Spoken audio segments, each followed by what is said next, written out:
وَإِذَا سَأَلَكَ عِبَادِي عَنِّي فَإِنِّي قَرِيبٌ أُجِيبُ دَعْوَةَ الدَّاعِ إِذَا دَعَانِ. إن الحمد لله نحمده ونستعينه ونستغفره ونعوذ بالله من شرور أنفسنا ومن سيئات أعمالنا من يهده الله فلا مضل له ومن يضلل فلا هادي له وأشهد أن لا إله إلا الله وحده لا شريك له وأشهد أن محمدًا عبده ورسوله يا أيها الذين آمنوا اتقوا الله حق تقاته ولا تموتن إلا وأنتم مسلمون يا أيها الناس اتقوا ربكم الذي خلقكم من نفس واحدة وخلق منها زوجها وبث منهما رجالا كثيرا ونساء واتقوا الله الذي تساءلون به والأرحام إن الله كان عليكم رقيبا يا أيها الذين آمنوا اتقوا الله وقولوا قولا سديدا يصلح لكم أعمالكم ويغفر لكم ذنوبكم ومن يطع الله ورسوله فقد فاز فوزا عظيما أما بعد فإن خير الحديث كتاب الله وخير الهدي هدي محمد صلى الله عليه وسلم وشر الأمور محدثاتها وكل محدثة بدعة وكل بدعة ضلالة وكل ضلالة في النار. أعوذ بالله من الشيطان الرجيم بسم الله الرحمن الرحيم قل إن كنتم تحبون الله فاتبعون. محترم سامعین کرام، اسلامی بھائیوں،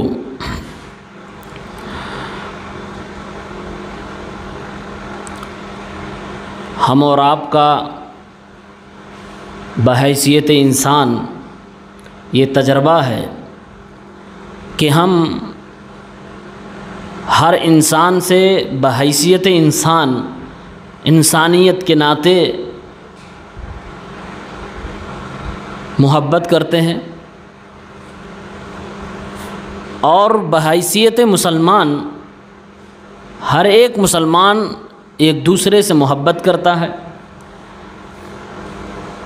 یہ تو مخلوق کا مخلوق کے ساتھ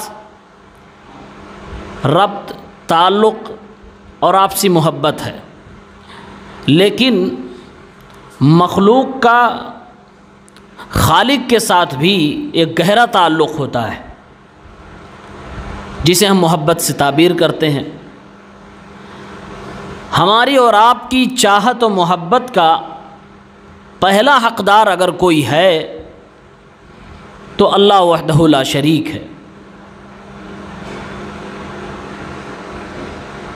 اور مخلوقات کی دنیا میں اگر آئیں تو ہماری اور آپ کی محبت کا، ایموشنل اٹیچمنٹ کا سب سے پہلا اگر کوئی حقدار ہے تو جناب محمد عربی صلی اللہ علیہ وسلم ہے۔ صحیح بخاری کتاب الایمان، باب حب الرسول من الایمان، حدیث نمبر 15، حضرت انس رضی اللہ تعالیٰ عنہ فرماتے ہیں، اللہ کے رسول صلی اللہ علیہ وسلم نے فرمایا، لا یؤمن احدکم حتی اکون احب الیہ من والدہ وولدہ والناس اجمعین. تم میں سے کوئی ایمان والا نہیں ہوتا جب تک کہ میں اس کے لیے اس کی نگاہ میں اس کی اپنی اولاد، اس کے اپنے والدین سے زیادہ اور تمام دنیا کی مخلوقات، دنیا کے انسانوں سے زیادہ محبوب نہ ہو جاؤں۔ یہ اللہ کے نبی صلی اللہ علیہ وسلم کا فرمان ہے۔ امام بخاری رحمۃ اللہ علیہ نے اس حدیث کو کتاب الایمان میں ذکر کیا ہے، یعنی رسول پاک صلی اللہ علیہ وسلم کی محبت ہمارے دلوں میں ہونا یہ ایمان کی دلیل ہے۔ اور باب باندھا ہے باب حب الرسول من الایمان، چیپٹر اس بات کا، بیان اس بات کا کہ رسول پاک کی محبت ایمان میں سے ہے، ایمان کا جزء ہے، یہ بتلانا چاہا ہے۔ اور یقیناً فطری طور سے انسان اپنے والدین سے اور اپنے بچوں سے، اپنی بیوی سے، یہ دنیا میں سب سے زیادہ اگر کسی سے ملا جلا ہوتا ہے، کسی سے محبت کرتا ہے تو وہ اس کی اولاد، اس کی بیوی اور اس کے ماں باپ ہوتے ہیں۔ اسی لیے اللہ کے نبی صلی اللہ علیہ وسلم نے فرمایا جب تک اس کی خود کی اولاد اور اس کے والدین سے زیادہ میں اس کی نگاہ میں نہ محبوب ہو جاؤں، ایمان مکمل نہیں ہو سکتا ہے۔ اور قرآن پاک کی ایک آیت میں تو اللہ تعالیٰ نے باقاعدہ دھمکی دی ہے کہ اگر تمہاری نگاہ میں پہلا محبوب اللہ اور اس کے رسول اور اللہ کے راستے میں جہاد کے علاوہ کوئی اور ہے تو پھر یاد کرو اور انتظار کرو کہ اللہ تعالیٰ کوئی معاملہ لے کر آ جائے، اپنا عذاب لے کر آ جائے۔ قرآن کی سورہ توبہ کی آیت نمبر 24 میں اللہ تعالیٰ نے 8 چیزوں کو گنانے کے بعد فرمایا احب الیکم من اللہ ورسولہ وجہاد فی سبیلہ فتربصوا حتی یأتی اللہ بامرہ۔ اگر تمہاری نگاہ میں تمہارے اولاد زیادہ محبوب ہیں، اللہ اس کے رسول زیادہ محبوب نہیں ہیں، تمہاری نگاہ میں تمہارے ماں باپ زیادہ محبوب ہیں، اللہ اس کے رسول کا دوسرا نمبر رکھتے ہو، اگر تمہاری نگاہ میں تمہاری جائیداد، تمہاری دکان، کاروبار، تمہاری دولت، ساری چیزیں اگر زیادہ محبوب ہیں اور اللہ اس کے رسول کا نمبر آپ بعد میں لگاتے ہو، اللہ رب العالمین نے فرمایا فتربصوا، تم انتظار کرو حتی یأتی اللہ بامرہ، یہاں تک کہ اللہ اپنا معاملہ لے کر آ جائے، یعنی اللہ میدان قیامت میں تمہیں پیش کرے اور پوچھے کہ پیدا میں نے کیا تھا اور ماں باپ تمہیں ہم نے دیے، اولاد ہم نے دیے، بیوی بچے ہم نے دیے، تم نے اپنی محبت کا پہلا حقدار تو نے اپنے بچوں کو بنایا، اپنے اولاد کو بنایا اور دنیا کے لوگوں کو بنایا، اللہ اس کے رسول کو نہیں بنایا۔ واللہ لا یہدی القوم الفاسقین، اور یقیناً جس کے دل میں اللہ اس کے رسول کی محبت نہ ہو، جس کے دل میں دین کی محبت نہ ہو، وہ فاسق ہوتا ہے اور فاسقوں کو اللہ ہدایت نہیں دیتا ہے۔ صحابہ کرام کیوں نبی کے ایک اشارے پر، اللہ کے نبی کی ایک حدیث پر اپنی پوری زندگی بدلنے کو تیار ہو جاتے تھے؟ اگر آپ خلاصے میں جاننا چاہتے ہیں، اگر آپ باریکی میں جاننا چاہتے ہیں، آخر وہ کون سی چیز تھی کہ صحابہ کرام کو اندر سے ابھارتی تھی کہ رسول پاک صلی اللہ علیہ وسلم کے ایک ایک اشارے پر اپنی جان قربان کرنے کو تیار تھے؟ وہ آپ کی محبت تھی جو ان کے دلوں میں بسی ہوئی تھی۔ آدمی کس سے محبت کرتا ہے؟ عموماً ہم اور آپ اپنے سماج میں اسی سے میل جول رکھتے ہیں جس کا اخلاق اچھا ہوتا ہے، جس کے اندر رحم دلی ہوتی ہے، جس کے اندر مہربانی کا جذبہ ہوتا ہے، جس کے اندر خیر خواہی کا جذبہ ہوتا ہے۔ اور یہ ساری خوبیاں کوٹ کوٹ کر میرے نبی محمد عربی صلی اللہ علیہ وسلم کے اندر بھری تھی۔ قرآن نے خود کہا ہے وَإِنَّكَ لَعَلَىٰ خُلُقٍ عَظِيمٍ، اے نبی ہم نے آپ کو اخلاق کے بلند پائے پہ رکھا ہے۔ اخلاق کی بات آئے تو سب سے بڑا کردار ہمارے اور آپ کے سامنے محمد عربی صلی اللہ علیہ وسلم کا آتا ہے۔ اللہ تعالیٰ نے اتنا رحم دل آپ کو بنایا، وَمَا أَرْسَلْنَاكَ إِلَّا رَحْمَةً لِّلْعَالَمِينَ، سارے عالم کے لیے، سارے عالمین کے لیے اللہ تعالیٰ نے آپ کو سراپا رحمت بنایا۔ نبی پاک مہربان بھی ہے، رحمت والے بھی ہیں، اخلاق والے بھی ہیں، سچ بولنے والے بھی ہیں، امانت دار بھی ہیں۔ یہ ساری خوبیاں میرے نبی کے اندر تھی، تبھی تو لوگ ایمان لانے سے پہلے بلکہ اسلام کے آنے سے پہلے محمد عربی کو محبت کرتے تھے، آپ کی عزت کرتے تھے، آپ کا احترام کرتے تھے۔ اور آپ نے جب اپنی نبوت کے اعلان کیا، وہ خوبیاں آپ کے اندر خدائی طور پر، فطری طور سے اللہ رب العالمین کی رہنمائی میں اور زیادہ آ گئیں، جس کی وجہ سے اللہ کے نبی کو جو ایک بار دیکھتا تھا وہ آپ کا دیوانہ ہو جاتا تھا۔ ایک بار جو آپ سے گفتگو کرتا تھا وہ آپ والا ہو جاتا تھا، ساری دشمنی اس کے دل سے نکل جاتی تھی۔ وہ معیار آپ کے اندر تھا، وہ اخلاق، وہ کردار آپ کے اندر تھا۔ صحابہ کرام رضوان اللہ علیہم اجمعین اللہ کے نبی سے کتنی محبت کرتے تھے۔ ایک ایسے شخص نے بیان کیا تھا جو شخص اس وقت مسلمان نہیں تھا۔ عروہ ابن مسعود کے بارے میں آتا ہے، وہ مکے سے چل کر مدینہ آتے ہیں اور اللہ کے نبی صلی اللہ علیہ وسلم کو دیکھتے ہیں، آپ کے صحابہ کو دیکھتے ہیں، تو وہ بہت ساری چیزیں ایسی مثالیں دیکھتے ہیں کہ صحابہ کیسے میرے نبی کا احترام کرتے تھے، کیسے میرے نبی سے محبت کرتے تھے۔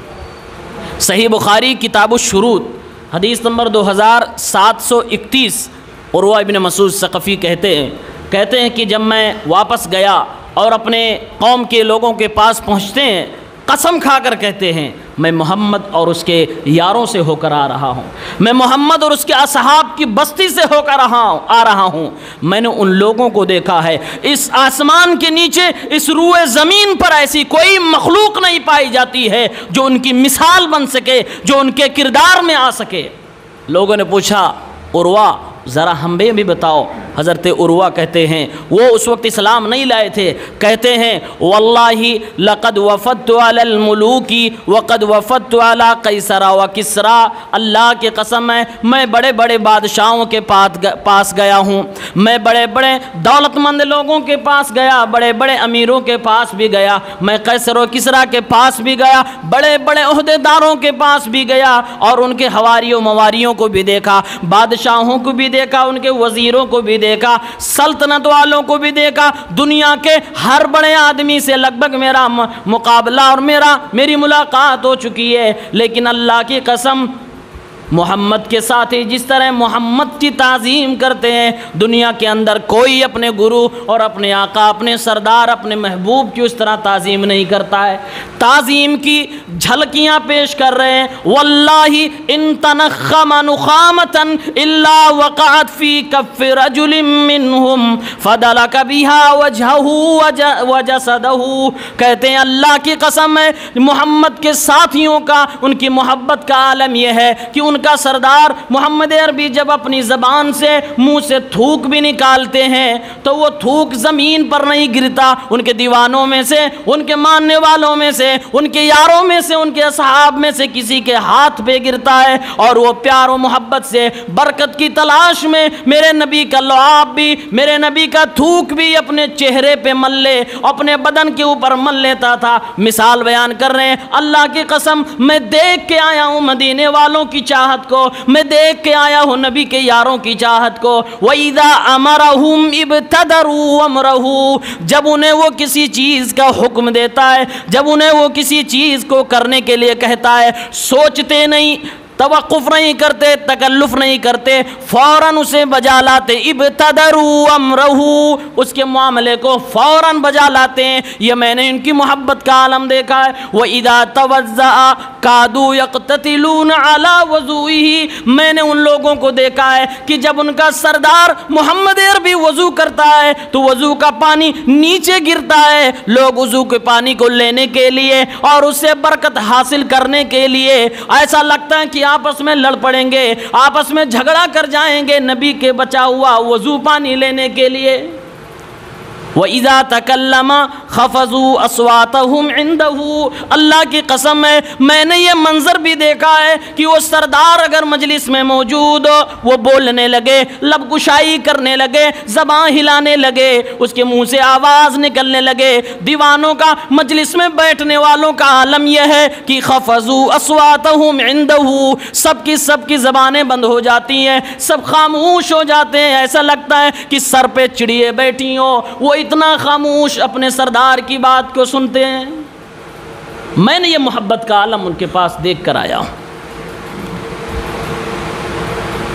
کہتے ہیں اللہ کی قسم ہے اسی پیغمبر نے، اسی سردار نے، انہو قد عرض لکم خطۃ رشد فاقبلوها، اسی سردار نے تمہیں ہدایت کا ایک خطہ بھیجا ہے، ہدایت کا ایک اسٹیٹمنٹ بھیجا ہے، اس کو قبول کر لو، اس کو مان لو۔ اپنی قوم کے لوگوں کو وہ بیان دے رہے ہیں۔ یہ میرے نبی کی صحابہ کرام کے دلوں میں محبت تھی۔ محبت کا عالم دیکھو، محبت کا عالم دیکھو۔ صحابہ جانتے ہیں ہماری طرح محمد عربی بھی زمین پر ایک ماں کے بطن سے پیدا ہوئے ہیں، آپ بھی انسان ہیں۔ صحابہ یہ ساری چیزیں مانتے ہیں، لیکن نبی پاک صلی اللہ علیہ وسلم کا لعاب بھی اپنے ہاتھ پہ لے کر وہ صحابہ اپنے چہرے پر مل رہے ہیں۔ کیوں؟ محبت کی وجہ سے۔ آپ کے اشارے کو سننے کے بعد، آپ کے حکم کو سننے کے بعد صحابی بلا تعمل اس پہ عمل کرنے کو تیار ہے۔ کس لیے؟ محبت کی وجہ سے۔ صحابہ کا معیار اور جذبہ اطاعت آپ دیکھیں گے تو حیران رہ جائیں گے۔ نماز ہو رہی ہے، نبی پاک نماز پڑھا رہے ہیں، پیچھے صحابہ صف میں کھڑے ہوئے ہیں۔ اللہ کے نبی جوتا پہن کر، نالین پہن کر نماز پڑھا رہے تھے۔ جبریل امین نے آ کر بتایا، اے اللہ کے نبی آپ کے نالین میں کچھ تکلیف دہ چیز لگی ہے۔ اللہ کے نبی نے فوراً نماز کی حالت میں اپنے نالین کو نکال کر سائیڈ میں رکھ دیا۔ پیچھے مقتدی صحابہ ہیں جو کبھی یہ نہیں پلٹ کے اللہ کے نبی سے سوال کیا، نبی پاک کے دماغ میں بات نہیں آ رہی ہے یا فلاں سے ہم کنفرمیشن لے کر پھر آپ کی بات پر عمل کریں گے۔ صحابہ کرام نے نماز ہی کی حالت میں اپنے اپنے نالین، اپنے اپنے جوتے نکال دیے۔ نبی پاک جب سلام پھیرتے ہیں، سوال کرتے ہیں کہ میں نے تو اپنے جوتے نکالے تھے لیکن تم لوگوں نے اپنے جوتے کیوں نکالے؟ صحابہ کا جواب سنیں گے آپ حیران ہو جائیں گے۔ اللہ کی قسم وہ اطاعت کا جذبہ آج ہم مسلمانوں میں کسی طبقے کے اندر شاید نہیں ہے۔ فرمایا قالوا رأیناک القیتن علیک فالقینا نعالنا، اے اللہ کے نبی ہم نے آپ کو دیکھا، آپ نے اپنے نالین کو نکالا، بس ہم نے نکال دیا۔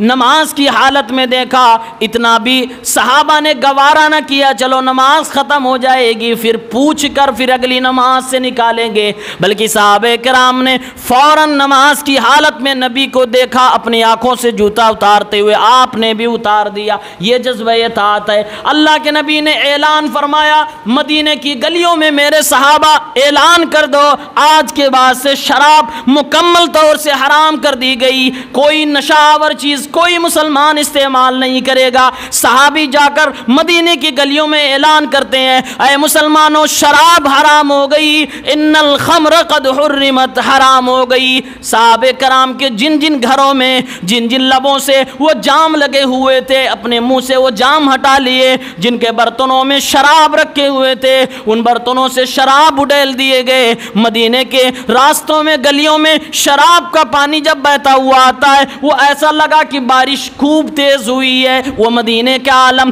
صحابہ کرام نے ایک اشارے پر، ایک حکم پر سارا شراب گھر کا پھینک دیا۔ ہاتھ میں اگر سونے کی انگوٹھی ہو اور نبی پاک ناراضی کا اظہار کر دیں، صحابی وہ انگوٹھی بھی پھینک دیتے تھے۔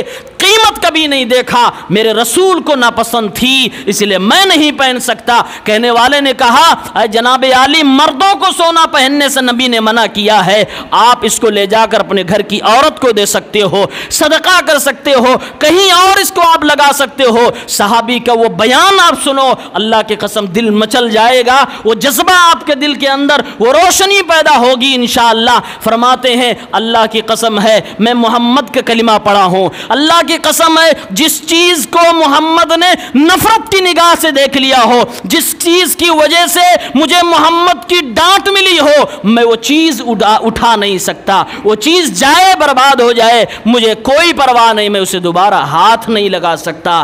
یہ جذبہ اطاعت ہے، یہ جذبہ فرمانبرداری ہے جو صحابہ کے اندر تھی۔ ساری چیزیں یہ کہاں سے ہمت آتی تھی، یہ اتنی فرمانبرداری کا جذبہ یہ ان کے اندر پیدا کہاں سے ہوا تھا؟ وہ نبی کی محبت سے پیدا ہوا تھا۔ اور یہ بات جان لیں، محبت کا نچوڑ یا محبت کی دلیل اگر آپ تلاش کرنا چاہتے ہیں تو وہ فرمانبرداری ہے، وہ اطاعت ہے۔ اسی لیے آج زمانے میں کئی لوگ ہیں، میرے خیال سے ہر وہ شخص جو رسول پاک کا کلمہ پڑھتا ہے، جو لا الہ الا اللہ محمد الرسول اللہ کا کلمہ پڑھتا ہے، وہ اپنی زبان سے ضرور اس چیز کا دعویٰ کرتا ہوگا کہ میں اللہ اس کے رسول سے محبت کرتا ہوں۔ امام ابن قیم رحمۃ اللہ علیہ کہتے ہیں سورہ آل عمران کی آیت کی تفسیر میں کہ دنیا کے اندر مسلمان بہت بڑھ گئے، الگ الگ طور سے الگ الگ طریقے پر الگ الگ طرز پہ اپنی زندگی گزارنے لگے۔ ہر کوئی کہتا ہے میں مسلمان ہوں، ہر کسی کا دعویٰ ہے میں مسلمان ہوں، میں رسول سے محبت کرتا ہوں۔ کہتے ہیں کہ جب محبت کے دعوے داروں کی ایک لسٹ ہو گئی، محبت کے دعوے داروں کی ایک پوری فہرست ہو گئی، ہر کوئی یہ دعویٰ کرنے لگا میں رسول سے محبت کرتا ہوں، میری محبت سچی ہے، میں رسول سے محبت کرتا ہوں، میری محبت پیاری ہے، خالص میری محبت ہے۔ امام ابن قیم فرماتے ہیں پھر رب العالمین قرآن پاک کی آیت میں ارشاد جو فرمایا ہے میں اس کو پڑھ کے میں لوگوں سے مطالبہ کرتا ہوں، اے لوگوں اپنے دعوے کو اگر سچ کرنا چاہتے ہو آؤ اس آیت پہ کھڑا اتر کے دکھا دو۔ اگر تم اس آیت پہ کھڑے اترتے ہو تمہاری محبت سچی ہے۔ تمہارے محبت کو ماپنے کے لیے ایک میزان اللہ نے دے دیا ہے، رسول کی محبت میں کون سچا ہے۔ اور امین نے فرمایا قل ان کنتم تحبون اللہ فاتبعونی، اے نبی آپ کہہ دیجئے اگر اللہ سے تمہیں محبت ہے، اللہ سے محبت ہے، فاتبعونی تو مجھ پیغمبر محمد عربی کی اتباع کرو، اطاعت کرو۔ بدلے میں اللہ کیا کرے گا؟ یحببکم اللہ، بدلے میں اللہ تم سے محبت کرنے لگے گا، وَيَغْفِرْ لَكُمْ اور تمہارے گناہوں کو معاف فرما دے گا، تمہاری خطاؤں کو معاف فرما دے گا۔ یعنی اللہ تعالیٰ نے تین باتوں کو اکٹھا کیا، فرمایا اللہ سے اگر محبت ہے تو رسول کی اتباع کرو، اور رسول کی اتباع اگر کرو گے تو تمہاری محبت سچی ہوگی۔ تمہاری محبت اگر سچی ہے تو اللہ تمہیں دو انعام سے نوازے گا، دنیا میں تمہیں اپنی محبت کا حقدار سمجھے گا اور تمہارے گناہوں کو معاف کر کے کل کو جنت کا حقدار بنا دے گا۔ یعنی جب دعوے دار زیادہ ہو گئے پھر دلیل مانگ لی گئی، ثبوت مانگ لیا گیا کہ کون سچا ہے۔ ثبوت یہی ہے کون نبی کی اتباع کر رہا ہے۔ ایک شاعر نے کہا لو کان حبک صادقا لاطعته، لو کان حبک صادقا لاطعته ان المحب لمن احب مطیع۔ اللہ کی قسم اگر تیری محبت سچی ہوتی، اگر تیری چاہت سچی ہوتی تو تو اپنے محبوب کی ضرور اطاعت کرتا، فرما برداری کرتا، کیونکہ جو بھی اپنے محبوب سے محبت کرتا ہے، کسی سے محبت کرتا ہے تو ضرور وہ اس کا فرما بردار ہوتا ہے، ضرور وہ اس کی پسند اور ناپسند کا خیال کرتا ہے، ضرور وہ اس کی اتباع کرتا ہے۔ تو ہماری اور آپ کی محبت کو پرکھنے کے لیے پہلی چیز کیا ہے؟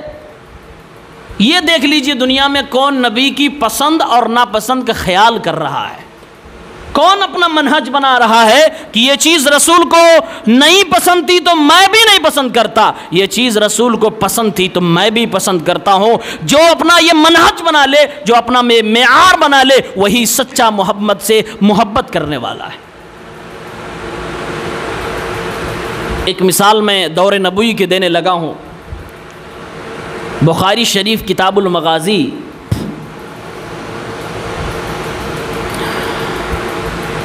اللہ کے نبی صلی اللہ علیہ وسلم کا دور ہے، صحابہ کرام کو آپ مختلف غزوات میں بھیجتے تھے، مختلف سرایا میں بھیجتے تھے، مختلف ٹولیوں میں ادھر ادھر بھیجا کرتے تھے دین کی تبلیغ کے لیے، اعلاء کلمت اللہ کے لیے۔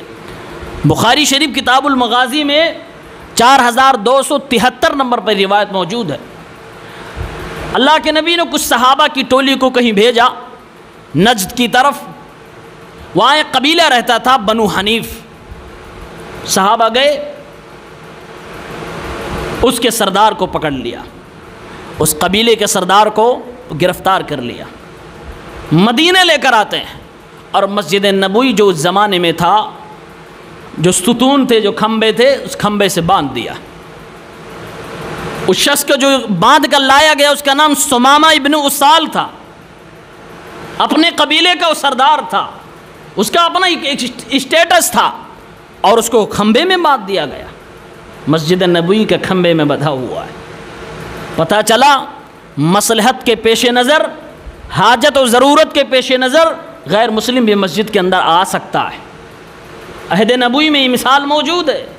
ہاں، خانہ کعبہ کے اندر مسجد حرام کے اندر باقاعدہ نص موجود ہے، کسی کافر کی انٹری نہیں ہے، کسی مشرک کی انٹری نہیں ہے، لیکن بقیہ مساجد میں ہمارے علماء کرام فتویٰ دیتے ہیں مصلحت اور ضرورت کے تحت کسی بھی کافر کو، مشرک کو آپ مسجد کے اندر لا سکتے ہو اور اپنا کام، اپنی ضرورت، اپنی مصلحت پورا کرنے کے بعد اب اس کو واپس بھی کر سکتے ہو۔ لایا گیا، مسجد کے اندر باندھ دیا گیا، مسجد کے اندر بدھا ہوا ہے۔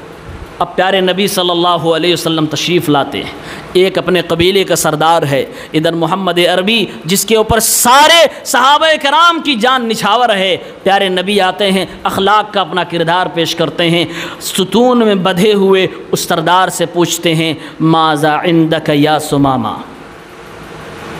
علماء نے اس کا کئی مطلب لکھا، اے سمامہ تمہارا کیا حال ہے، اے سمامہ تم ہماری گرفت میں آنے کے بعد کیسا محسوس کر رہے ہو، اے سمامہ کیا ہمارے لوگوں کی طرف سے تمہیں کوئی تکلیف محسوس ہوئی، ملی ہے، اے سمامہ تمہاری کیا کیفیت ہے، کچھ کہنا چاہتے ہو، کچھ تکلیف ہے تو ذرا بتاؤ۔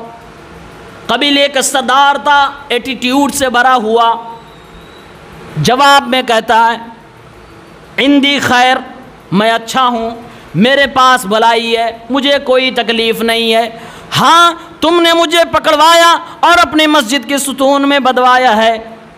اپنے حساب سے وہ جواب دے رہے ہیں ان تقتلنی تقتلنی زاد من وان تکرمنی تکرمنی شاکر وان تنعم تنعم علی شاکرین۔ کہنے لگے اگر تم مجھے قتل کر دو گے تو سمجھ لینا، یاد رکھنا تمہیں ایک بہت بڑی ہستی کو قتل کر رہے ہو، حساب تمہیں دینا پڑے گا، میرا قبیلہ میرا خاندان حساب مانگے گا، بڑا لمبا فدیہ دینا پڑے گا، خون کے بدلے خون بھی تمہیں دینا پڑ سکتا ہے۔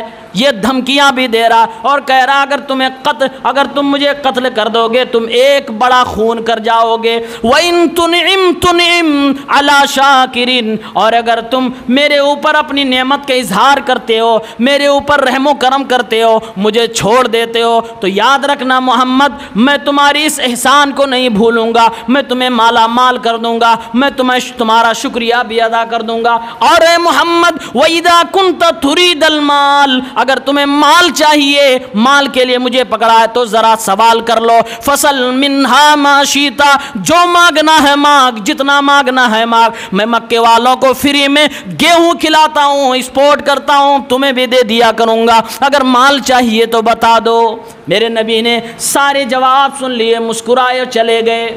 دوسرا دن آیا، پھر اللہ کے نبی آتے ہیں، فرماتے ہیں ماذا عندک سمامہ، اے سمامہ کیا حال ہے۔ وہ پھر غصے میں آیا، لیکن دوسرے دن اس نے قتل کی بات نہ کہی، بلکہ اس نے کہا میں تو ایک بار جواب دے چکا ہوں، اے محمد وَإِن تُنْعِمْ تُنْعِمْ عَلَى شَاكِرٍ، اگر تم میرے اوپر احسان کرے گا تو شکریہ تیرا ادا کر دیا جائے گا۔ پھر نبی پاک اس کی گستاخی کو برداشت کر کے واپس چلے گئے۔ تیسرا دن آیا، اللہ کے نبی پھر آتے ہیں، فرماتے ہیں عندک یا سمامہ، اے سمامہ تمہارا کیا حال ہے۔ تیسرے دن بھی وہی جواب دیتا ہے اور وہی گستاخی، وہی ترشی، وہی لب و لہجہ سخت اپنایا ہوا ہے۔ پیارے پیغمبر محمد عربی صلی اللہ علیہ وسلم اپنے اخلاق کی کردار کو پیش کرتے ہیں، اخلاق والی تلوار اس کے دل پہ چل جاتی ہے۔ پیارے نبی اپنے صحابہ سے فرماتے ہیں او میرے صحابہ، او میرے جانثاروں، او میرے جانبازوں، اطلقوا سمامہ، سمامہ کو آزاد کر دو، سمامہ کی رسی کھول دو، اسے جانے دو،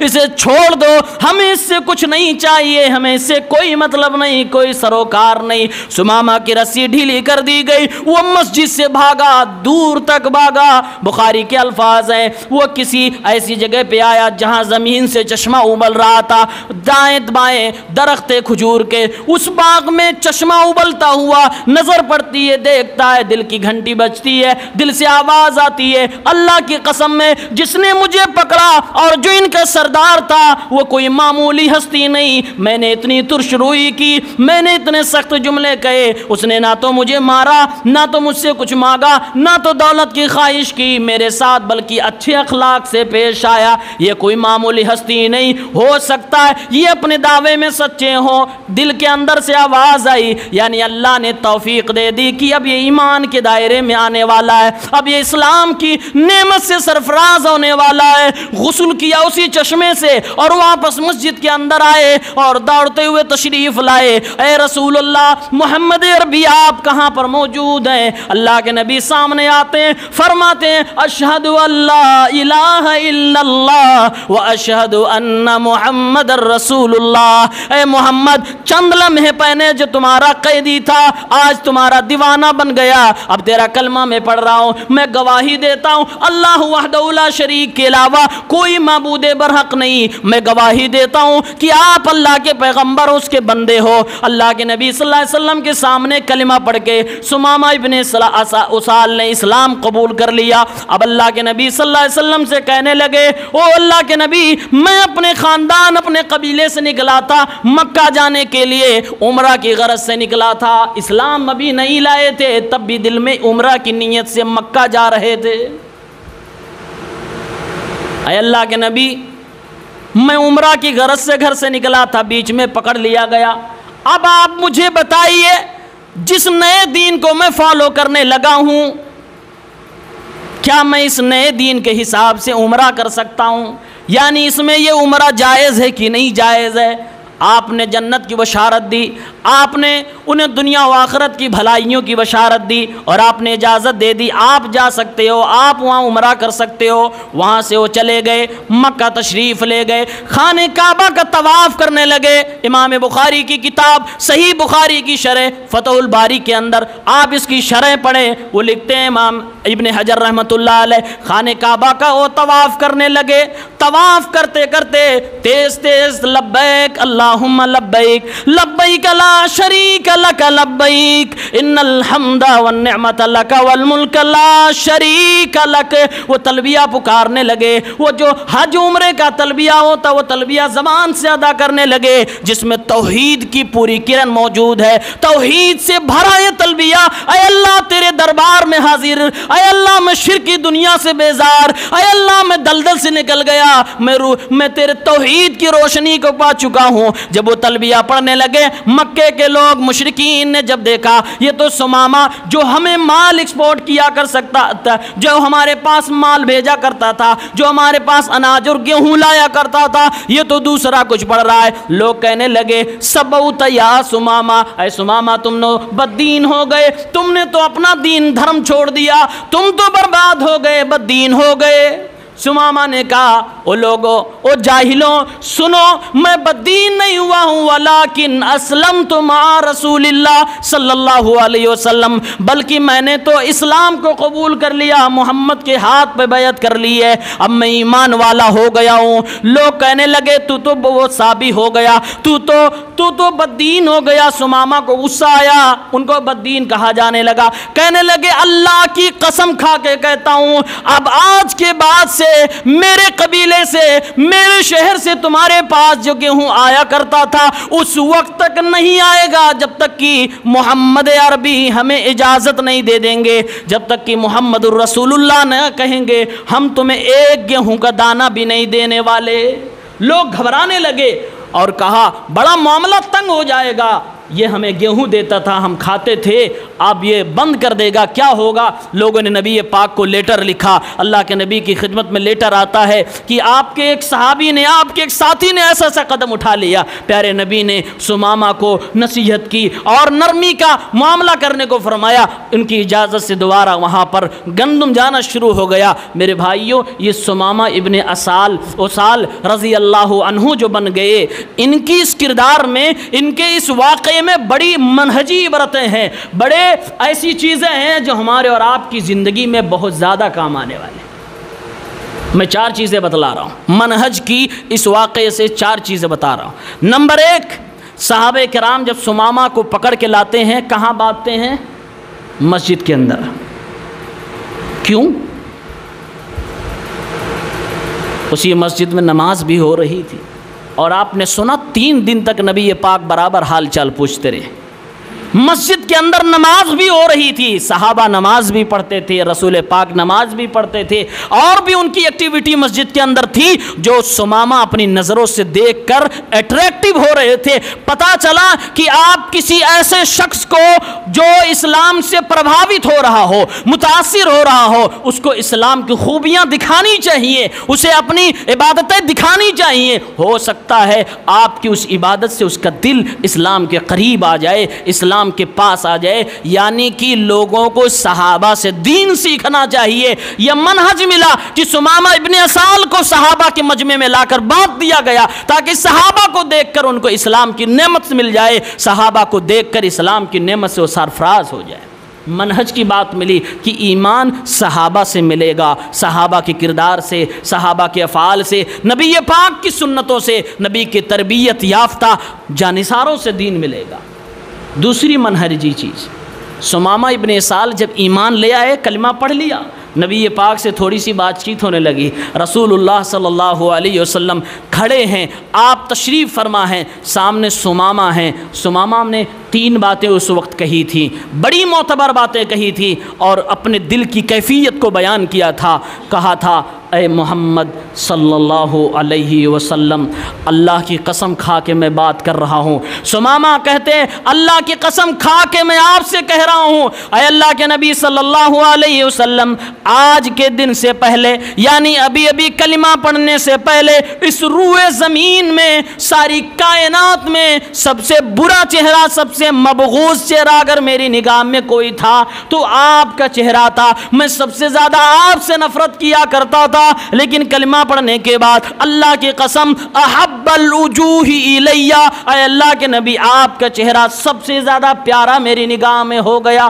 فرمایا، اے اللہ کے نبی صلی اللہ علیہ وسلم، میں ایمان لانے سے پہلے آپ کے دین کو سب سے برا دین سمجھتا تھا، ایمان لانے کے بعد احب الدین الیہ، آپ کا دین میرے نزدیک سب سے پیارا دین ہے۔ اے اللہ کے نبی صلی اللہ علیہ وسلم، ایمان لانے سے پہلے میں مدینہ کو بہت برا سمجھا کرتا تھا، لیکن اے اللہ کے نبی، ایمان لانے کے بعد دنیا کی تمام سٹیز میں مجھے سب سے پیارا مدینہ لگنے لگا، آپ کا شہر لگنے لگا ہے۔ اللہ کے نبی صلی اللہ علیہ وسلم سے ثمامہ یہ 3 بات کرتے ہیں۔ میرے بھائیوں، ہمیں سبق کیا ملا؟ ہمیں ہمارے لیے منہج کی بات کیا ملی؟ منہج کی بات یہ ملی ہے کہ ایمان لانے کے بعد ہمارا اور آپ کا رویہ یہ ہونا چاہیے کہ ہماری نگاہ میں جس چہرے کو دیکھ کر ہمیں اٹریکٹیو ہو، جس چہرے کو دیکھ کر ہمیں ہمارے دل کے اندر یہ جذبات آئے، ہمیں اسے فالو کرنا چاہیے، وہ محمد عربی صلی اللہ علیہ وسلم کا چہرہ ہونا چاہیے۔ یعنی ایک مسلمان ابھی ایمان قبول کیا، فوراً اس کے اندر پہلی چیز جو دوڑتی ہے اس کی رگوں میں یہ کہ محمد کا چہرہ اپنانا چاہیے، محمد کا چہرہ میرے لیے پیارا ہو جائے۔ میرے بھائیوں، ذرا اپنے چہروں پہ غور کرو، کیا ہمارے اور آپ کے چہرے نبی کے چہرے سے مماثلت رکھتے ہیں؟ کیا ہماری نگاہوں میں نبی پاک کا چہرہ سب سے معتبر ہے، یا کسی اور کو ہم نے چہرے کے اعتبار سے آئیڈیل بنایا ہوا، یا کسی اور کے چہرے کو ہم فالو کر رہے ہیں؟ ثمامہ نے کہا، اے اللہ کے نبی، ایمان لانے کے بعد آپ کا دین سب سے زیادہ پیارا میرے لیے ہو گیا۔ منہج کی بات یہ ملی ہے کہ ایمان لانے کے بعد دین اسلام کے علاوہ دوسرے ادیان میں لاکھ آپ کو کوئی خوبیاں سمجھائے، لاکھ آپ کو کوئی اس کی بھلائیاں بتائے، اللہ کی قسم آپ سمجھو یا نہ سمجھو، دین اسلام سے بہتر وہ دین نہیں ہو سکتا، منہج صحابہ سے بہتر وہ صحابہ نہیں، وہ سب منہج نہیں ہو سکتا، نبی کے طریقے سے بہتر وہ طریقہ نہیں ہو سکتا۔ ثمامہ ابن اسال نے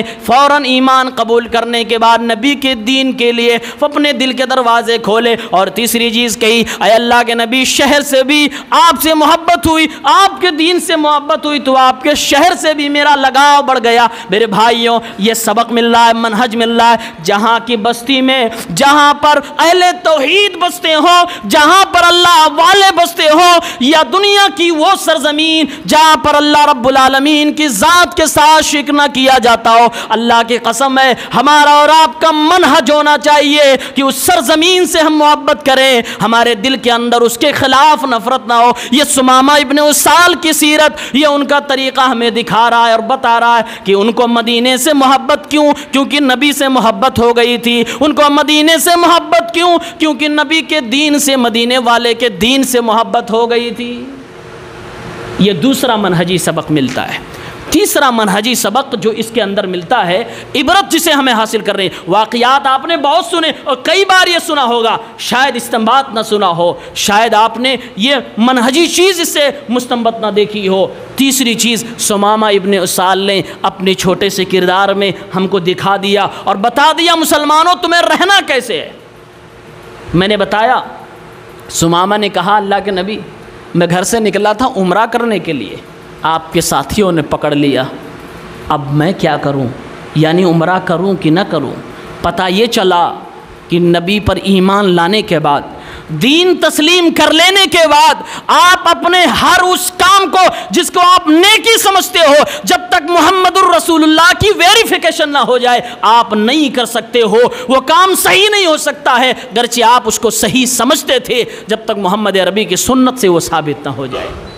عمرہ تھا نا، جاہلیت میں بھی اچھا کام تھا، دیندار مانا جاتا تھا وہ شخص جو حج عمرے زمانے جاہلیت میں کیا کرتا تھا، لیکن پھر بھی ثمامہ کہہ رہے ہیں نبی کر لوں، نبی پاک فرما رہے ہیں کر لو۔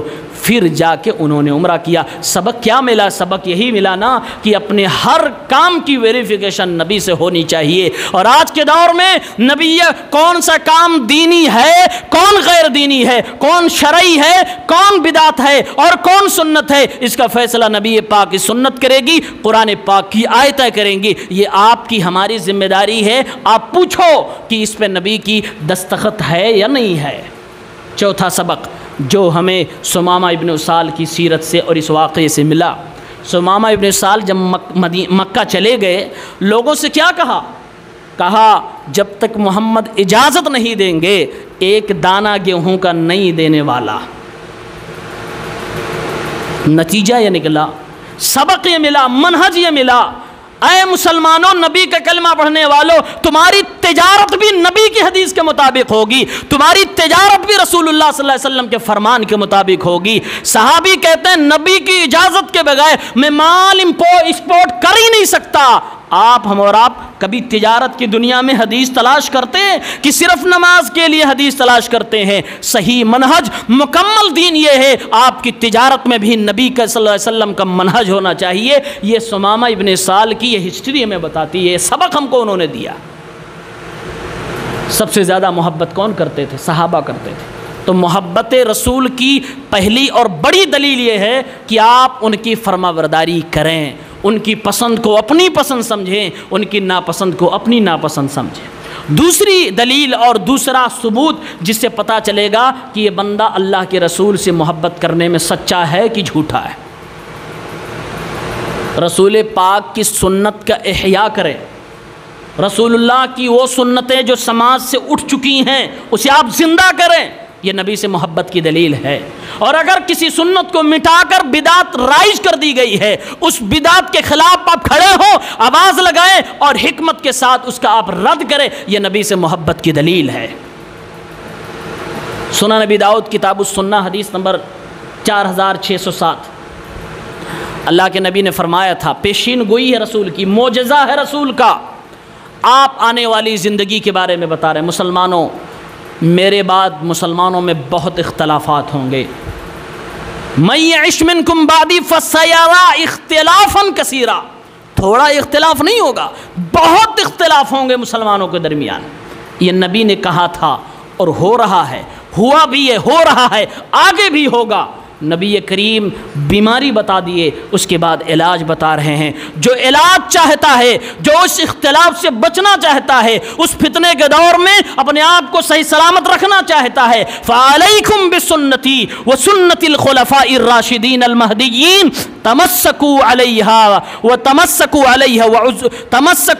وعزوا علیہا بالنواجذ، اے لوگو میری سنت کو، میرے صحابہ کی سنت کو لازم پکڑ لینا اور اپنے جبڑوں سے مضبوطی سے پکڑ لینا، ایاکم ومحدثات الامور، بدعت کی چیزوں سے دور رہنا، ہر بدعت گمراہی ہے جو جہنم میں لے جانے والی۔ آپ نے بیماری بھی بتائی ہے، علاج بھی بتایا ہے، نبی پاک کی سنت کو اپنے سماج میں زندہ کیجئے، جو سنتیں لوگ بھول چکے ہیں اسے آپ زندہ کیجئے، اللہ کی قسم ہے اس سنت کو زندہ کرنے کا آپ کو ثواب ملے گا، جب تک اس زمین پر وہ عمل ہوتا رہے گا آپ کو سنت احیاء کرنے کا ثواب ملتا رہے گا۔ اور اگر اس کے مقابل میں بدعت ایجاد میں آ گئی ہے اس بدعت کا خاتمہ کریں، اس کے لیے آپ آواز اٹھائیں، اس کے لیے حکمت کے ساتھ رد کریں۔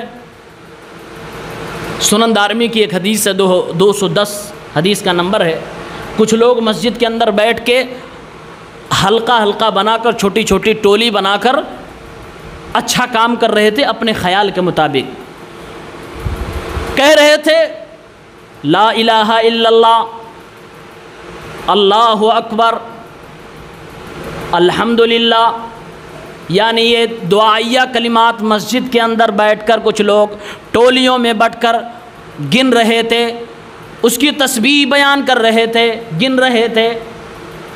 اللہ کے نبی کے زمانے میں ٹولی بنا بنا کر مسجد میں بیٹھ کر کنکری کے اوپر تسبیح گننا نہیں تھا۔ صحابی کی نظر پڑتی ہے، صحابی موجود ہوتے ہیں، آ کر لوگوں سے کہتے ہیں یہ تم لوگ کیا کر رہے ہو؟ لوگوں نے کہا ہم تکبیر کہہ رہے ہیں، ہم لا الہ الا اللہ کہہ رہے ہیں، ہم محمد الرسول اللہ صلی اللہ علیہ وسلم کے دین کے مطابق یہ اچھی چیزیں عمل کر رہے ہیں۔ اللہ کے نبی صلی اللہ علیہ وسلم کے دین کا حوالہ دے کر وہ نیکی سمجھ کر کچھ کام کر رہے تھے۔ اللہ کے نبی کے پیارے صحابی نے کہا اے لوگوں ذرا یہ بتاؤ کیا تم لوگ ایسے دین پہ عمل کر رہے ہو یا ایسی ملت پہ آ چکے ہو جو ملت نبی کی ملت سے زیادہ اچھی تھی، یا تم گمراہی کا دروازہ کھول رہے ہو؟ تم کیا کر رہے ہو؟ یعنی یہ بتاؤ یہ طریقہ جو تم کر رہے ہو کیا نبی کے طریقے سے اچھا ہے یا پھر یہ گمراہی کا طریقہ ہے؟ کیونکہ نبی کے زمانے میں تو یہ تھا ہی نہیں، نبی کا یہ طور طریقہ ہی نہیں ہے۔ لوگ کہنے لگے فما اردنا الا الخیر، اے نبی کے جانثار، اے نبی کے صحابی مجھے بتاؤ ہم اس میں غلط کیا کر رہے ہیں؟ ہم نے سوائے نیکی کے کوئی ارادہ ہی نہیں کیا، ہم تو بھلائی چاہ رہے ہیں۔ صحابی نے کہا وَكَمْ مِن مُرِيدٍ لِلْخَيْرِ لَنْ يُصِيبَهُ، اور کتنے دنیا میں ایسے ہیں جن کی نیتیں تو اچھی ہوتی ہیں لیکن طریقہ نہیں اچھا ہوتا، جن کی نیتیں تو خالص ہوتی ہیں، وہ بھلائی چاہتے ہیں، وہ دل کے تو اچھے ہوتے ہیں لیکن ان کا طور طریقہ، ان کا کام، اس عبادت کو کرنے کا جو طریقہ ہوتا ہے وہ طریقہ غلط ہوتا ہے۔ اس لیے اے اللہ کے بندو، صحابی کہہ رہے ہیں اے اللہ کے بندو یہ صحابہ کی پوری ٹولی موجود ہے، ابھی نبی کے صحابہ دنیا سے گئے نہیں، ابھی نبی کے کپڑے بوسیدہ نہیں ہوئے، ابھی نبی کا برتن بھی ٹوٹا نہیں ہے، اور تم لوگ ایسی ویسی حرکتیں کرنے لگے، کتنی جلدی تم ہلاکت کی طرف بڑھ گئے۔ اللہ کی قسم باز آ جاؤ وہ لوگوں، یہ عبداللہ ابن مسعود صحابی تھے، انہوں نے جو اپنی نظر کے سامنے مسجد کے اندر بدعت ہوتا ہوا دیکھا، وہ کرنے والے اسے اچھا سمجھ کے کر رہے تھے، فوراً بدعت کے اوپر رد کیا اور اچھے انداز میں اسلوب حسن سے سمجھا دیا۔ یہ ہمارے اور آپ کی ذمہ داری بھی ہے۔ یہ نبی کریم سے محبت کی دلیل ہے کہ ہم سنت جو مردہ ہو چکی ہیں زندہ کریں اور بدعت جو پھیل چکی ہیں اس کا خاتمہ کریں، اس کے خلاف ہم آواز اٹھائیں اور نبی پاک کی، نبی صلی اللہ علیہ وسلم کی سنت کو دوبارہ زندہ کریں۔ اور تیسری علامت، تیسری چیز جس سے پتہ چلتا ہے کہ آدمی اللہ کے نبی سے محبت کر رہا ہے کہ نہیں، محبت سچی ہے یا جھوٹی ہے، اپنے محبوب کے یار سے بھی آپ محبت کریں، یہ محبت کی دلیل ہوتی ہے۔ نہیں سمجھے آپ؟ ایک مثال دوں گا شاید سمجھ میں آئے۔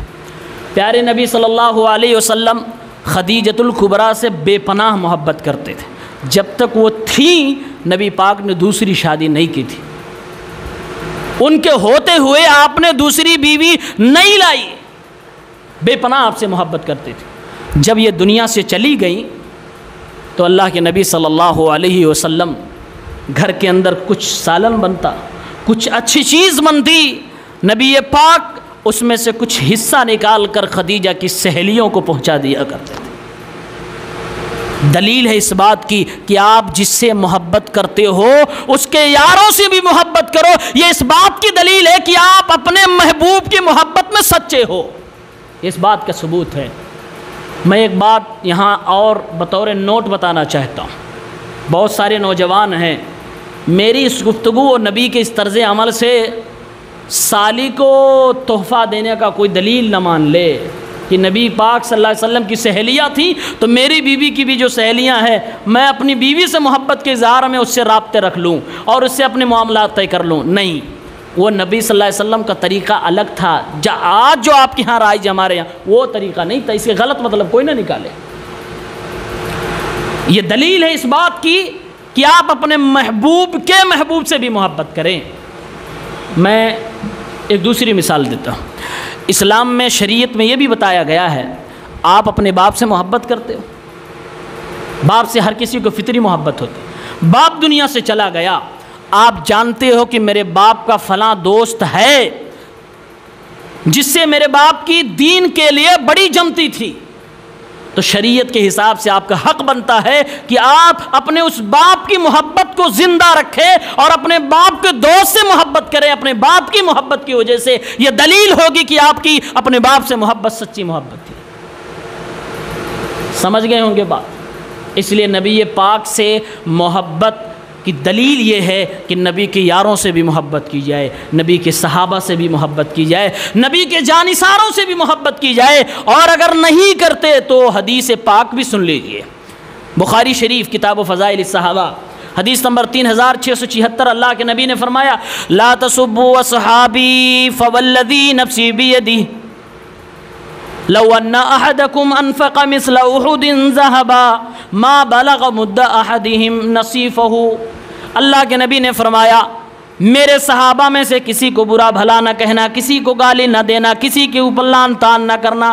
اللہ کی قسم ہے تم میں سے کوئی شخص آج اگر کتنا بھی نیک ہو جائے اور کتنی ہی دولت اللہ کے راستے میں سچی نیت سے خرچ کر ڈالے اور یہ سوچے کہ صحابہ کی 1 درہم جو انہوں نے خرچ کیا تھا اس کا آدھا حصہ بھی وہ برابر ثواب پا جائے, تو کبھی نہیں پا سکتا, کبھی صحابہ کے برابر ثواب نہیں پا سکتا ہے. یہ نبی کے یاروں کا مقام ہے. ہم نبی سے اگر محبت کرتے ہیں تو ہمارے اوپر فرض ہے, واجب ہے, ہمارا یہ منہج ہونا چاہیے, ہمارا یہ عقیدہ ہونا چاہیے کہ ہم ان ہستیوں سے محبت کریں جو نبی کے ایک اشارے پر اپنی جان دینے کو تیار تھے, جو نبی کے لیے اپنے آپ کو ڈھال بنا لیا کرتے تھے, جو نبی کے لیے تیروں کو برداشت کر لیا کرتے تھے, جو نبی کے لیے اپنی گردن کو حاضر کر دیا کرتے تھے. ہمیں ان سے بھی محبت کرنی چاہیے. ایک صحابی ابو طلحہ رضی اللہ عنہ, بخاری شریف کتاب المغازی حدیث نمبر 4046, بالکل بخاری شریف کی حدیث ہے, کوئی شک کی بات نہیں ہے. غزوہ احد کا موقع ہے, جنگ کا عالم ہے, نبی پاک میدان کارزار میں موجود ہے. مسلمانوں کے اندر افراتفری آ گئی, دشمنوں نے چاروں طرف سے نبی پاک کو گھیر لیا. یہ وہی عالم تھا جس عالم میں نبی پاک صلی اللہ علیہ وسلم کے دانت شہید کر دیے گئے تھے. یہ وہی وقت تھا جب اللہ کے نبی ایک گڑھے میں گر گئے تھے. یہ وہی وقت تھا جب مشرکوں نے تابڑ توڑ اللہ کے نبی کے اوپر صلی اللہ علیہ وسلم پر حملہ کر دیا تھا. یہ اسی وقت کی بات ہے. ابو طلحہ اللہ کے نبی کے سامنے آ کر کھڑے ہو گئے اور اللہ کے نبی کے لیے ڈھال بن گئے. اللہ کے نبی صلی اللہ علیہ وسلم کمانڈر بھی تھے, آپ چھپ نہیں رہے تھے. آپ اس وقت میں بھی آپ اپنے سر ادھر ادھر اٹھا کر دیکھ رہے تھے ہماری فوج کا کیا حال ہوا, ہمارے لوگ کہاں گئے, ہمارے فوجی کہاں گئے, ہمارے جانباز کہاں گئے. اللہ کے نبی جب دائیں بائیں سر کر کے اپنے فوجیوں کو دیکھنے لگے, ابو طلحہ کی نگاہ نبی پاک کے اوپر پڑتی ہے. قربان جو ابو طلحہ کی محبت پر ابو طلحہ کہتے ہیں اے اللہ کے نبی لا تشرف یصیبک سہم من سہام القوم. اے اللہ کے نبی آپ دائیں بائیں نہ دیکھیں, اے اللہ کے نبی آپ اپنے سر دائیں بائیں آگے پیچھے نہ کریں. اے اللہ کے نبی ڈر اس بات کا ہے کہ لوگ تابڑ توڑ تیریں چلا رہے ہیں, کہیں کوئی تیر آپ کو نہ لگ جائے. اے نبی پاک نہری دونا نہرک, اللہ کی قسم ہے دشمن کا کوئی بھی تیر, دشمن کی کوئی بھی تلوار, دشمن کا کوئی بھی وار اگر آپ کے اوپر کیا جائے گا, پہلے ابو طلحہ کی گردن کٹے گی, پھر آپ تک وہ تیر میں پہنچنے دوں گا, پھر آپ تک وہ تلوار میں پہنچنے دوں گا. اس قدر صحابہ نبی پاک سے محبت کرتے تھے اور اللہ کے نبی کا دفاع کیا کرتے تھے. ایک صحابی پیچھے کھڑے ہیں, 39 زخم لگ چکے, 39 جگہوں پہ وار کر دیا گیا, لیکن بندہ اللہ کا کھڑا ہوا ہے نبی کے ڈیفنس میں, نبی کی حفاظت میں. وہ جنگ احد کا منظر بڑا دردناک ہے جب نبی پاک فرما رہے تھے کون ہے کون ہے جو اپنے نبی کی حفاظت کر کے جنت واجب کرنا چاہتا ہے؟ ابو دجانہ جان کی بازی لگا دیے، ابو طلحہ نے جان کی بازی لگا دی، طلحہ ابن عبید اللہ نے جان کی بازی لگا دی، انس ابن نضر نے جان کی بازی لگا دی۔ میرے نبی پاک کو، نبی پاک صلی اللہ علیہ وسلم کو زخمی ہونے سے بچا لیا، آپ کو شہید ہونے سے بچا لیا۔ اللہ رب العالمین کے فضل سے اللہ تعالیٰ نے ایسے ویسے کو نبی کا ساتھی نہیں بنایا، اللہ نے اپنے نبی کے ساتھ دینے والوں کو، ایسی ہستیوں کو چنا جو اپنی جان سے زیادہ میرے نبی سے محبت کرتے تھے، جو اپنی جان، اپنے مال، آل اولاد، ساری دنیا کو چھوڑنے کے تیار تھے نبی کے لیے۔ وہ صحابہ اپنی جان کی کبھی بھی پرواہ نہ کرتے۔ ابو طلحہ نے کہا اللہ کے نبی پہلے میری گردن کٹے گی، نہری دون نہرک، پھر بعد میں آپ کی گردن کٹے گی۔ اے لوگوں، میرے بھائیوں، نبی سے اگر سچی محبت ہے تو نبی کے ان جانثاروں سے بھی محبت کر لو۔ آپ کا میرا کوئی حق نہیں بنتا کہ نبی کے ان پیاروں سے ہم دشمنی ادا کریں، نبی کے ان پیاروں کو اپنی گندی زبان کا حصہ بنائے۔ نبی پاک نے ارشاد فرمایا تھا، بخاری شریف کتاب و مناقب الانصار کی روایت ہے، اللہ کے نبی صلی اللہ علیہ وسلم نے فرمایا تھا، الانصار لا يحبهم الا مؤمن ولا يبغضهم الا منافق۔ اے دنیا کے لوگوں سن لو، میرے صحابیوں سے، انصاریوں سے وہی محبت کرے گا جس کے دل میں ایمان ہوگا، اور ان سے وہی نفرت کرے گا جو منافق ہوگا، جو زندیق ہوگا۔ اللہ کے نبی نے فیصلہ کر دیا۔ آج ہم اپنے دلوں کو ٹٹولے، اگر نبی کے یاروں سے ہمیں دشمنی ہے تو اللہ کے نبی کی نگاہ میں ہم منافق ہو گئے، اللہ کے نبی کی نگاہ میں ہم زندیق ہو گئے۔ اس لیے نبی سے سچی محبت کی دلیل، واضح بین ثبوت یہ ہے کہ نبی کے یاروں سے بھی، نبی کے ساتھیوں سے، نبی کے صحابہ سے بھی محبت کی جائے۔ اور ایک چوتھی اور آخری نشانی بتا کر میں اپنی بات ختم کروں گا۔ اللہ کے نبی صلی اللہ علیہ وسلم سے محبت ہے، دعویٰ ہے، دعوے میں سچا کون ہے؟ ایک علامت یہ بھی ہے کہ نبی پاک صلی اللہ علیہ وسلم سے آپ کی دیدار کا طلب ہمارے دل میں ہو، آپ کی صحبت کا طلب ہمارے دل میں ہو، کہ نبی کا دیدار ہو جائے، نبی کی صحبت مل جائے، نبی کے ساتھ رہنے کا موقع مل جائے۔ یہ نبی سے محبت کی دلیل ہے، اور بلکہ یہ پریکٹیکل بھی دنیا میں ہے۔ آپ جس سے محبت کرتے ہیں، اپنے ماں باپ سے محبت ہے تو آپ کا دل کہے گا ماں باپ کے ساتھ ہم رہ جائیں، کافی دن ہو گئے نہیں دیکھا، دل کرے گا دیکھ لیں۔ اور ایسی دنیا کی دوسری ہستیاں جس سے آدمی محبت کرتا ہے، یہی معاملہ ہوتا ہے۔ ہماری محبت کا مخلوقات میں جو پہلا حقدار ہے محمد عربی صلی اللہ علیہ وسلم، کیا کبھی انہیں دیکھنے کی تڑپ ہمارے دل میں آئی؟ کیا کبھی ہم نے یہ سوچا بھی کہ کاش میرے نبی کا دیدار مجھے خواب میں ہو جاتا؟ ہم نہیں سوچتے، ہمارے دماغ وہم و گمان میں ہمارے کبھی شاید نہیں آتا ہوگا کہ اے اللہ دعا کریں اور عبادت میں ہم اللہ سے کہیں اللہ نبی پاک کو میرے خواب میں مجھے دکھا دے۔ اللہ کی قسم بڑی سعادت کی بات ہے، بڑی ایمانداری کی بات ہے، آپ کی سچائی کی دلیل ہے کہ آپ صلی اللہ علیہ وسلم آپ کے آپ کے خواب میں آ جائیں۔ اور بخاری شریف کی تو روایت ہے، اللہ کے نبی نے فرمایا اگر میں کسی کے خواب میں آتا ہوں، وہ مجھے دیکھتا ہے تو سمجھو وہ مجھے سچ میں دیکھ رہا ہوتا ہے، کیونکہ شیطان میری تصویر، میری شکل نہیں بن سکتا، میری شبیہ نہیں بن سکتا۔ ہمیں نبی کے رویت و دیدار کی طلب دل میں ہونی چاہیے۔ لیکن ہاں، بہت سارے لوگ آج کے زمانے میں نبی پاک کو خواب میں دیکھ کر دعویٰ بھی کرتے ہیں اور نبی سے حدیثیں بھی روایت کرنے لگتے ہیں۔ یہ تجاوز ہے، یہ غلو ہے۔ آپ نبی کو خواب میں دیکھیں گے، اگر نبی آپ سے کچھ کہہ رہے ہیں، آپ اس کو حدیث نہیں تسلیم کریں گے، آپ اس کو شریعت مان کر نہیں کریں گے۔ کیوں؟ اس لیے کہ سب سے پہلے آپ نے اگر نبی کو خواب میں دیکھا ہے تو ویریفائی کیا جائے گا کہ سچ میں آپ نے دیکھا ہے یا حقیقت میں شیطان تھا جو خواب میں آ کر آپ کو کہہ رہا تھا میں کہ رسول اللہ صلی اللہ علیہ وسلم۔ اس لیے علامہ ابن سیرین رحمہ اللہ یہ خواب کی تعبیر بتانے کے بڑے ماہر تھے۔ ان کے پاس جب کوئی شخص آتا تھا اور کہتا تھا میں نے رسول اللہ صلی اللہ علیہ وسلم کو خواب میں دیکھا ہے، تو آپ کہتے تھے کیا دیکھا ہے؟ نبی کے بارے میں بتاؤ، تم نے کیا رسول پاک صلی اللہ علیہ وسلم کے بارے میں دیکھا ہے؟ آپ کو دیکھا تو آپ کی شکل کیسی تھی؟ اگر وہ ہو بہو اسی طرح بتاتا جیسے کہ احادیث میں نبی کے بارے میں بتایا گیا ہے تب تو وہ خواب سچا ہے. اور اگر وہ ایسی چیزیں بتا رہا ہے جو نبی کے بارے میں نہیں بتائی گئی ہیں تو اس کا مطلب یہ ہے کہ یا تو وہ جھوٹ بول رہا ہے, اور اگر جھوٹ نہیں بول رہا ہے تو اس کے خواب میں شیطان آ کر کسی بھی شکل میں آ کر اسے بتا گیا کہ میں اللہ کا نبی ہوں. تو نبی کو خواب میں دیکھنا, گویا نبی کو سچ میں دیکھنے کا مطلب یہ ہے کہ آپ پہلے جانتے ہو کہ نبی میرے کیسے تھے, تب آپ فیصلہ کر پائیں گے کہ جو خواب میں نے دیکھا وہ رسول پاک ہی تھے یا کوئی اور تھا. یہ تڑپ ہمارے دل کے اندر ہونی چاہیے. صحابہ کرام اس صحبت کے لیے, نبی کے ساتھ کے لیے بے پناہ پریشان رہا کرتے تھے. اللہ کے نبی صلی اللہ علیہ وسلم کے پاس ایک صحابی آتے ہیں, ربیع ابن کعب الاسلمی. وہ کہتے ہیں کہ میں اللہ کے نبی کی دن رات خدمت کرتا تھا. اللہ کے نبی سوتے تو وہیں بغل میں دائیں بائیں میں بھی پڑا رہتا تھا.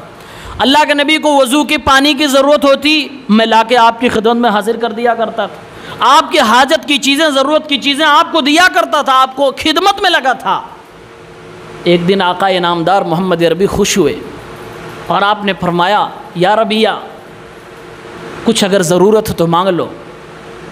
ربیہ تمہیں کچھ اگر چاہتے ہو تو مجھ سے کہو, اگر میرے بس میں ہوگا تو میں دوں گا. ربیہ نے کہا, اے اللہ کے نبی صلی اللہ علیہ وسلم, اسألک مرافقتک فی الجنہ, اے اللہ کے نبی میں جنت میں آپ کا ساتھی بننا چاہتا ہوں, میں آپ کا پڑوسی بننا چاہتا ہوں. اللہ کے نبی نے فرمایا, او غیر ذالک, اس کے علاوہ بھی کچھ چاہیے؟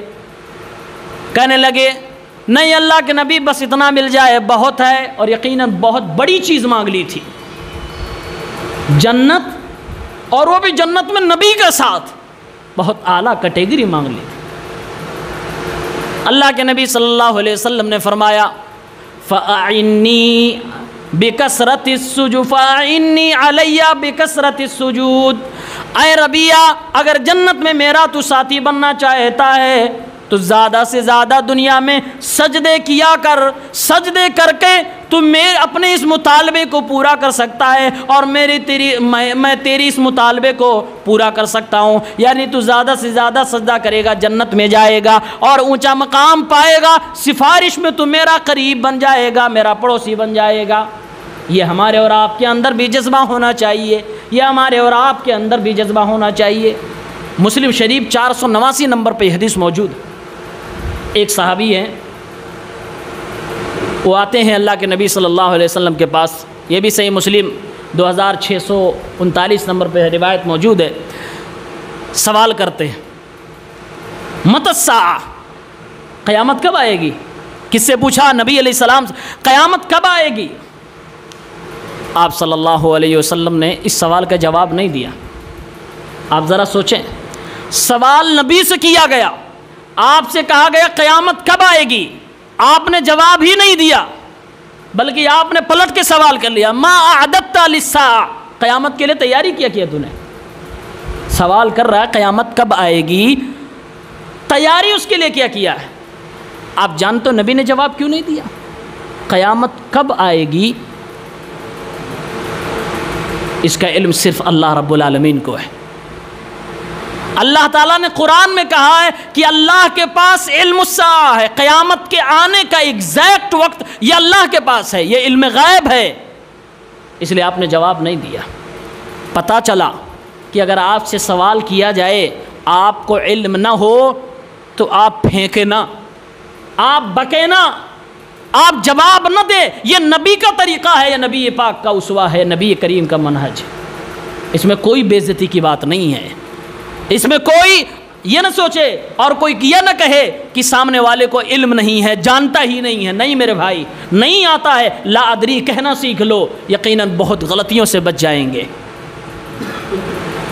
صحابی نے کہا اللہ کے نبی قیامت کب آئے گی؟ آپ نے فرمایا قیامت کے لیے تیاری کیا ہے؟ کوئی نیک عمل اپنا بتا جو قیامت کے دن لے کر تو پیش ہونا چاہتا ہے.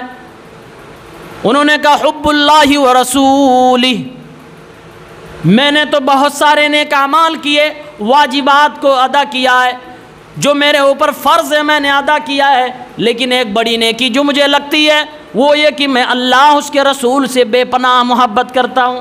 قیامت کے دن میں یہ نہیں کہ اللہ کی بارگاہ میں لے کر پیش ہونا چاہتا ہوں۔ اللہ کے نبی صلی اللہ علیہ وسلم نے فرمایا، اے میرے صحابی، اگر تیرے پاس اللہ اس کے رسول کی سچی محبت کی ہے تو سن لے، فَإِنَّكَ مَعَ مَنْ أَحْبَبْتَ، کل قیامت کے دن تو اسی کے ساتھ ہوگا جس سے تو محبت کرتا ہے۔ اس لیے اس روایت کے تحت جو باب باندھا گیا، باب المرء مع من احب، آدمی اسی کے ساتھ ہوگا جس سے وہ محبت کرتا ہے۔ ہم اندازہ کریں ہماری محبت کس سے؟ اللہ سے، رسول اللہ صلی اللہ علیہ وسلم سے ہے، یا ہم نیک لوگوں سے محبت کرتے ہیں، یا ہم فاسق و فاجروں سے، یا ہم دنیا کے غداروں سے محبت کرتے ہیں؟ یہ ہم اور آپ اپنے دلوں سے پوچھ لیں۔ ہم جس سے محبت کرتے ہیں اسی کے ساتھ ہمارا حشر ہوگا۔ یہ نبی پاک کی حدیث ہے۔ حضرت انس رضی اللہ تعالیٰ عنہ کہتے ہیں، جب اللہ کے نبی نے کہہ دیا کہ آدمی اسی کے ساتھ ہوگا جس سے محبت کرتا ہے، اللہ کی قسم پورا مدینہ خوش ہو گیا، صحابہ خوش ہو گئے اور سارے مسلمان خوش ہو گئے۔ خوشی کی وجہ یہ تھی کہ صحابہ کرام کے بارے میں نبی نے ایک فارمولہ دے دیا کہ رسول پاک کے ساتھ ہوں گے جو رسول سے محبت کرتے ہیں۔ حضرت انس کہتے ہیں، اللہ کی قسم ہم تو رسول اللہ سے محبت کرتے ہیں، ہم تو ابو بکر سے بھی محبت کرتے ہیں، ہم تو عمر سے بھی محبت کرتے ہیں، ہم سارے صحابہ سے، ہم آپس میں ایک دوسرے سے محبت کرتے ہیں، یہاں بھی ساتھ ہیں، وہاں بھی ساتھ ہوں گے، میرا نبی بھی وہاں ہمارے ساتھ ہوگا۔ یہ پورے مدینے میں خوشی کی لہر دوڑ گئی۔ حضرت انس کہتے ہیں، گرچہ ہمارے اعمال ابو بکر کی طرح تو نہیں ہیں، عمر کی طرح تو نہیں ہے، اجلہ صحابہ کرام کی طرح تو نہیں ہے، لیکن محبت کی وجہ سے ان کا ساتھ مل جائے گا، ان کی مرافقت مل جائے گی، ان کی ہمنشینی مل جائے گی، یہی ہمارے لیے جنت میں کیا کم بڑی نعمت ہوگی۔ میرے بھائیوں، یہ تڑپ ہونی چاہیے کہ رسول پاک کا، رسول اللہ صلی اللہ علیہ وسلم کی صحبت مل جائے، یہاں نہیں ملا جنت میں مل جائے۔ اس کے لیے نبی نے کہا زیادہ سے زیادہ سجدے کرو، فرائض کا اہتمام کرو، نیکیاں جتنی آپ کر سکتے ہو کرو، اور سب سے بڑی جو دلی اور قلبی عبادت ہے، اللہ سے محبت کرو، اللہ سے محبت کرو۔ محبت ہی وہ چیز ہے جو آپ کو مجبور کرے گی کہ سخت سردیوں میں صبح اٹھ کر اذان کو سن کر مسجد میں آ کر ٹھٹرتی ہوئی ٹھنڈی میں وضو کر کے آپ نماز پڑھیں۔ وہ محبت نہیں اگر ہے تو آپ نہیں اٹھ سکتے ہو۔ کسی نے کسی سے پوچھا تھا کہ سب سے سچی اور سب سے پیاری محبت کیا ہو سکتی ہے؟ سامنے والے نے پلٹ کے جواب دیا، محبت کی دنیا میں اعلیٰ مثال اگر کوئی ہو سکتی ہے تو یہ کہ مؤذن صدا لگائے، حی علی الصلاۃ حی علی الفلاح الصلاۃ خیر من النوم، اور آپ کے کانوں تک آواز جائے، آپ اپنے گرم بستر کو چھوڑ دو، آپ اپنے نرم گداز بستر گدے اور تکیے کو چھوڑ دو، اور اس آواز پر رب کی بارگاہ میں مسجد کے اندر لبیک کہہ دو۔ یہ اللہ سے آپ کی محبت کی بڑی دلیل ہے۔ اللہ تعالیٰ سے دعا ہے، پروردگار عالم ہمیں اور آپ کو رسول پاک سے محبت کرنے والا بنائے اور سچی محبت کرنے والا بنائے، اور محبت کی جو نشانیاں علامتیں میں نے بتائی ہیں، اس کے علاوہ بھی بڑی علامتیں ہیں جو قرآن و سنت کو پڑھنے کے بعد استنباط کیا جا سکتا ہے۔ سب سے بڑی نشانی یہ ہے کہ ہم رسول پاک صلی اللہ علیہ وسلم کی اطاعت کریں، ہر پل، ہر لمحے، ہر وقت میں رسول اللہ کی فرمانبرداری کریں، اور اس کے ساتھ ساتھ نبی پاک کی سنت کو زندہ کریں۔ بدعت کے خلاف ہمیں اکٹھا ہونا چاہیے، اس کا قلع قمع کرنا چاہیے۔ اس کے علاوہ ہمیں نبی صلی اللہ علیہ وسلم کے ساتھیوں سے بھی محبت ہونی چاہیے۔ ہمیں نبی پاک صلی اللہ علیہ وسلم کو دیکھنے کا جذبہ ہونا چاہیے۔ اے اللہ خواب اور دعا بھی کرنا چاہیے، اللہ رب العالمین کہیں نہ کہیں ہو سکتا ہے آپ کی نیکیوں سے خوش ہو جائے، آپ کو خواب میں آپ کے نبی کا دیدار کرا دے۔ لیکن اس سے پہلے میں نصیحت کروں گا، آپ اللہ کے نبی کیسے تھے، جسمانی اعتبار سے کیسے دکھتے تھے، احادیث صحیحہ کی روشنی میں پہلے جان لیں، ورنہ شیطان آپ کو دھوکہ دے سکتا ہے۔ اللہ تعالی ہماری نیکیوں کو قبول فرمائے، رسول پاک سے ہماری اور آپ کی سب کی محبت کو اللہ رب العالمین قبول فرمائے۔ الہ العالمین رسول اللہ سے محبت کرنے کا جو صلہ ہے، وہ صلہ ہمیں دنیا و آخرت میں عطا فرما دے۔ الہ العالمین ہم جنت میں نبی کریم صلی اللہ علیہ وسلم کی شفاعت کے طلبگار ہیں، ان کی شفاعت کا ہمیں حقدار بنا، آمین یا رب العالمین۔ وآخر دعوانا ان الحمد للہ رب العالمین، والسلام علیکم ورحمۃ اللہ وبرکاتہ۔